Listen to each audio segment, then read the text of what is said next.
Hi everyone, welcome back to the my channel. My name is Anil और Angular की इस video के अंदर हम बात करने वाले हैं एंगुलर के फोल्डर और फाइल स्ट्रक्चर के बारे में।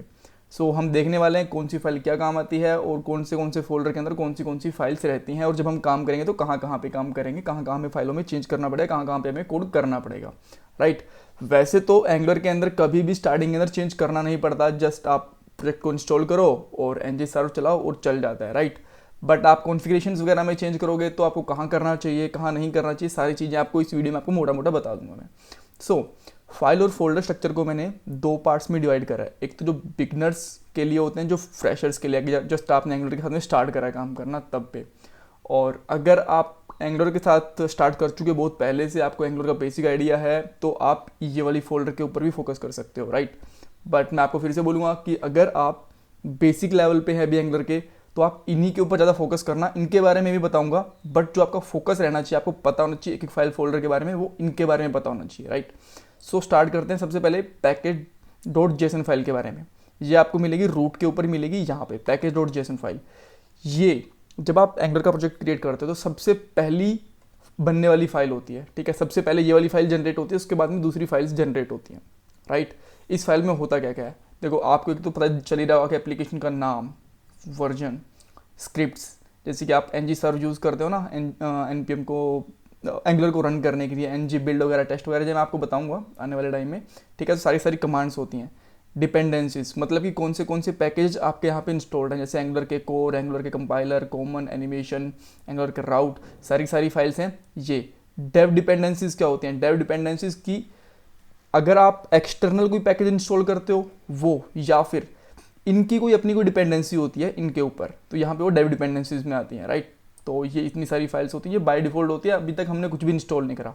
बट अगर हम कुछ अलग से कुछ पैकेज वगैरह इंस्टॉल करते हैं, मान लो कि आपको गूगल मैप यूज़ करना है, तो आप एक पैकेज इंस्टॉल करोगे तो आपकी वो डेव डिपेंडेंसीज में आ जाएगा। राइट। इसके अंदर बेसिकली पैकेज डॉट जेसन के अंदर सारी की सारी आपकी डिपेंडेंसीज, स्क्रिप्ट, फाइल का नाम और वर्जन होता है। राइट। ठीक है, बाद में बात करते हैं नोड मॉड्यूल्स की। नोड मॉड्यूल्स एक अलग से फोल्डर होता है ये वाला। ध्यान रखिएगा, फ्रेशर लेवल के ऊपर आपको इस फोल्डर के अंदर कभी कोई भी चेंज नहीं करना होता है। राइट। और इसके अंदर होगा क्या, जितने भी हमारे पैकेज और डेव डिपेंडेंसीज होती है ना, डिपेंडेंसीज और डेव डिपेंडेंसी सारी इसके अंदर इंस्टॉल होती हैं। आप जब इसको ओपन करोगे तो बहुत सारे दिखेंगे। अब आपके पास एक क्वेश्चन हो सकता है कि यहाँ तो मेरे पास थोड़े से डिपेंडेंसीज और डेव डिपेंडेंसीज हैं, बट यहाँ पे इतनी सारे कैसे हैं। उसका रीज़न ये है, मान लो कि आप एंगुलर एनिमेशन इंस्टॉल कर रहे हो, राइट, यूज़ कर रहे हो। एंगुलर एनिमेशन को हो सकता है अंदर 10 और पैकेज की ज़रूरत हो, तो वो सारे के सारे आपको यहाँ पे दिखेंगे। राइट। ये बेसिक फंडा होता है। उसके बाद में एसआरसी फोल्डर। एसआरसी फोल्डर वो फोल्डर होता है जहाँ पे हमारा बेसिकली कोड करते हैं। आप 90% कोड होगा ना अपना यहीं पे करोगे। कुछ बाहर आप कॉन्फ़िगरेशन वगैरह चेंज करनी हो तो आप कर सकते हो, अदरवाइज आपका 90% काम यहीं पे होने वाला है। मैं कहूँगा 95% तक काम आपका यहीं पे होने वाला है। राइट। उसके बाद सबसे पहली फाइल आती है इन्वायरमेंट की। राइट। अब इन्वायरमेंट के आपको दो फाइल दिखेंगी, तो इन्वायरमेंट डॉट टी एस और एक इन्वायरमेंट डॉट प्रोड डॉट टी एस। प्रोडक्ट का मतलब यहाँ पे प्रोडक्शन।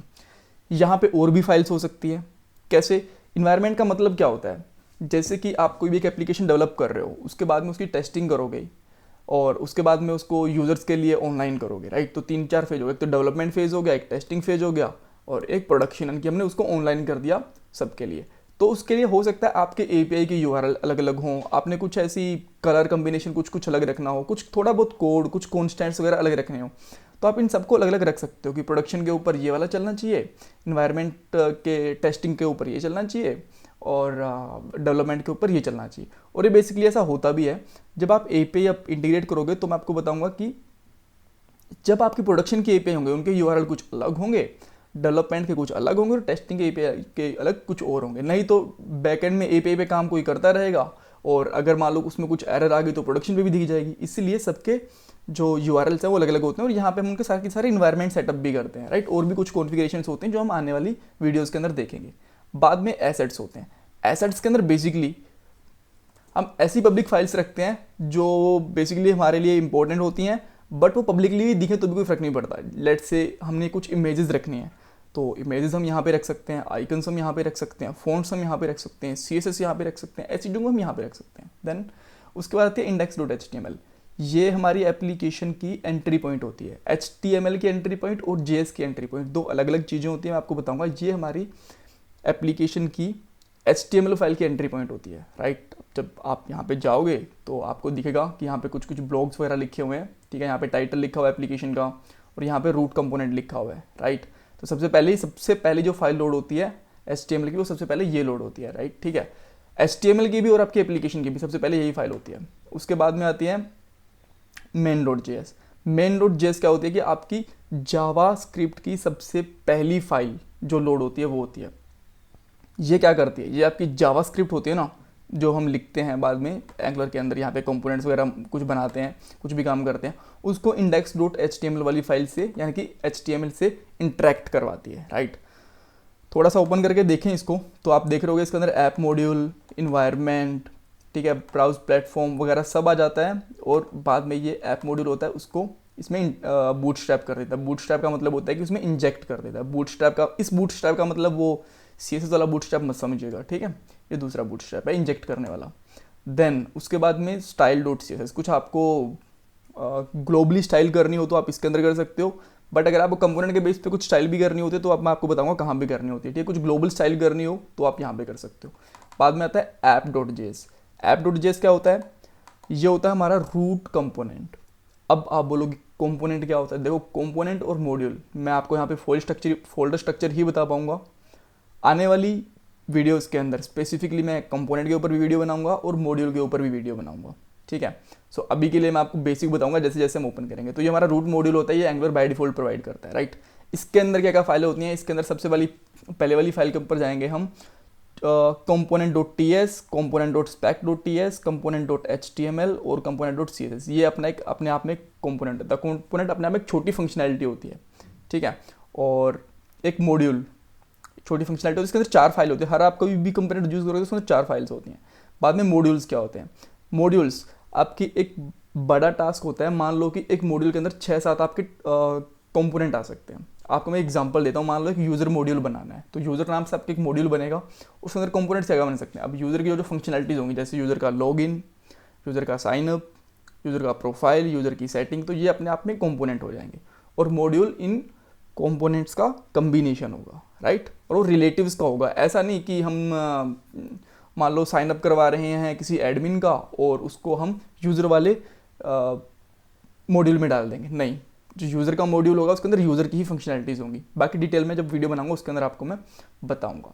एक और फाइल होती है इसके अंदर routing.module.ts। ये क्या करती है आपकी, जब राउटिंग होगी ना, मान लो ने बहुत सारे पेजेस बनाने होते हैं, कोई भी नॉर्मल वेबसाइट देखते हो तो 3-4 पेज आपको मिल जाएंगे, home, about us, contact us, ये 2-3 पेज तो आपको मिल ही जाते हैं, राइट। तो मान लो ये यूआरएल्स कैसे दिखाने होते हैं, हम ये राउटिंग बना देते हैं कि ये वाली राउटिंग ओपन होगी तो ये वाला पेज ओपन होगा, और ये वाला राउट ओपन करना तो ये वाला। ये भी हम इसके लिए स्पेसिफिक वीडियो बनेगी ऑब्वियसली आने वाले टाइम में, ठीक है। तो ये कम हो गए। अब आती है कुछ ये एडवांस लेवल के ऊपर। देखो जब हम बिगनर लेवल पे काम कर रहे हैं ना तो इनमें कभी चेंजेस करते नहीं है, चाहो तो कर सकते हो बट हमें ज़रूरत ही नहीं पड़ती एक्चुअली। एडिटर कॉन्फ़िग क्या करती है, अगर मैं आपको एडिटर कॉन्फ़िग यहाँ पे ओपन करके दिखाऊँ, ये रही, तो ये कुछ नहीं बताती। ये आपको बताती है कि ब्राउज जो आपका एडिटर है ना, कि आप कौन सा एडिटर यूज़ कर रहे हो, विजुअल स्टूडियो कोड कर रहे हो, एटम कर रहे हो, ब्रैकेट्स कर रहे हो, बहुत सारे होते हैं, सबलाइम कर रहे हो, तो उसके अंदर क्या होना चाहिए कि कैरेक्टर सेट कितना होना चाहिए, TS फाइल को सपोर्ट करेगा, और इंटेंट साइज़ कितना होना चाहिए, स्टाइल का स्पेस कितना होना चाहिए, कैरेक्टर सेट क्या होना चाहिए, ये चीज़ें बस ये एडिटर की सेटिंग्स करते हैं और कुछ नहीं। कर्मा.कॉन्फ़िगरेशन फाइल होती है, ये आपकी टेस्टिंग के काम आती है जब यूनिट टेस्टिंग करते हो, राइट।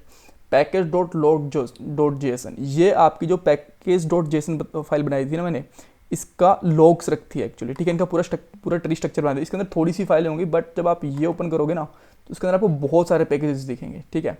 अब ये क्या करेगी, मान लो एक पैकेज है इसके अंदर हमारा, यही ले लेते हैं Angular/animations।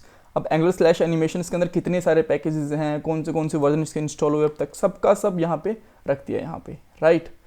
सो उसके बाद आती है हमारी TS लिंटिंग। TS लिंटिंग आपको हमें ये बताती है, वैलिडेशंस करती है हमारी प्रोग्रामिंग के अंदर कि हमें कहाँ पे लेट यूज़ करना चाहिए, कहाँ पे वॉर यूज़ करना चाहिए, कहाँ पे हमें एरो फंक्शंस सही यूज़ करने हैं कि नहीं है, फंक्शंस वगैरह, इंडेंटेशन वगैरह, ये सारी चीज़ों को हैंडल करता है। टाइप स्क्रिप्ट की फाइल्स होती है। देखो टाइप स्क्रिप्ट फाइल्स क्यों लिखे, क्योंकि टाइप स्क्रिप्ट आपको 2-3 फाइल्स मिल जाएंगी, राइट। TS config spec मिल जाएगी, ये बेसिकली टेस्टिंग के लिए, टेस्टिंग की जो कॉन्फ़िगरेशन होती है उसके लिए होती है। एक बेस होती है, एक ऐप होती है। बेस बेसिकली आपके एडिटर्स को ज़्यादा कंट्रोल करती है, और जो इंटेलिजेंस होती है ना, लेट्स से कि जब हम कुछ भी टाइप करना शुरू करते हैं तो अपने आप ऑप्शंस आ जाते हैं ऑटोमेटिकली, तो उनको कंट्रोल करने के लिए यूज़ में आती है, राइट। और tsconfig.json ये बेसिकली आपकी जो ऐप की कॉन्फ़िगरेशन होगी इसको कंट्रोल करने के लिए। E2E इसका मतलब होता है end to end testing folder. जब हम एंड टू एंड टेस्टिंग करते हैं तब बेसिकली इसकी ज़रूरत पड़ती है, राइट। सो इसकी अपनी TS कॉन्फ़िगरेशन अलग होती है, और SRC फोल्डर इसका अलग से होता है। practor.config.ts फाइल होती है, ये भी बेसिकली टेस्टिंग के पर्पज से ही यूज़ होती है, राइट। सो ये था बेसिक फोल्डर और फाइल स्ट्रक्चर। अगर कुछ कंफ्यूजन हो तो मुझे कमेंट बॉक्स में पूछ सकते हो। चैनल सब्सक्राइब करना मत भूलेगा। Bye bye, take care.